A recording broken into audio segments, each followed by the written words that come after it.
दोस्तों, बुरा कर्मों का फल हमेशा बुरा ही होता है, इसलिए हमें बुराई नहीं करनी चाहिए और ना ही किसी के प्रति गलत सोच रखनी चाहिए।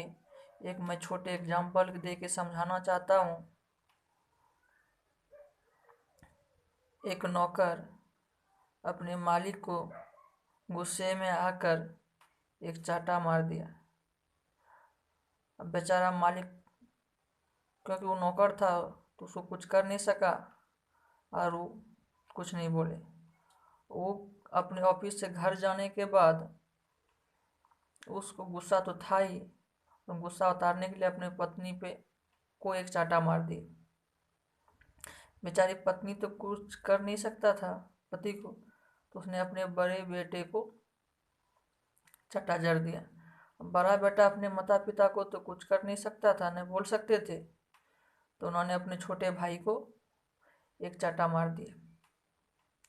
और एक छोटे छोटे को एक चांटा मार दिया।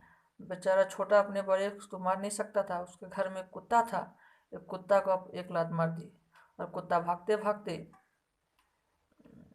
एक आदमी पे जाकर गिरा और उस आदमी को जाके काटा। वो आदमी था जिसने उस मालिक को थप्पड़ मारा था। तो इससे क्या पता चलता है कि जो बुरा कर्मों का फल हमेशा बुराई होता है, इसलिए ना किसी के बारे में बुराई सोचना चाहिए और ना ही बुरा करना चाहिए। एक छोटा सा उदाहरण और दे के बताना चाहता हूँ कि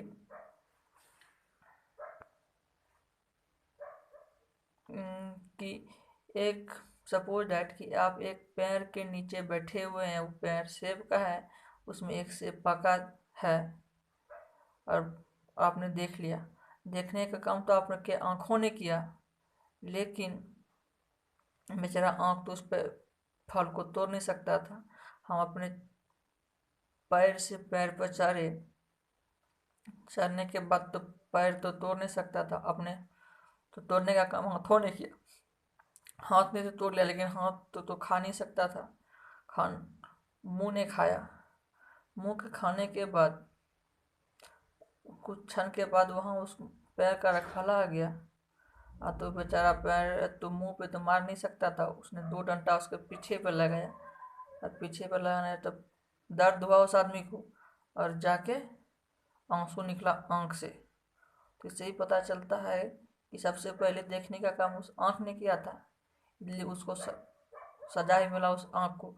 लेकिन इस बीच में कुछ गलती नहीं था, लेकिन उस आदमी को सजा भुगतना पड़ा, जैसे हाथ पैर, छोटा भाई, पत्नी, बीवी।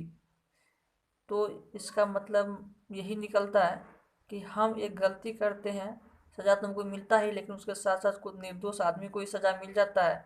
तो हम ऐसा ना करें, किसी निर्दोष को सजा मिले और मेरे चलते किसी और आदमी को दुख पहुंचे। तो दोस्तों, कि ऐसा कुछ काम न करें जो कि आपके कुछ बोलने या कुछ कहने कुछ करें दूसरे को ठेस पड़े, ये हमेशा ध्यान में याद रखें। Thank you.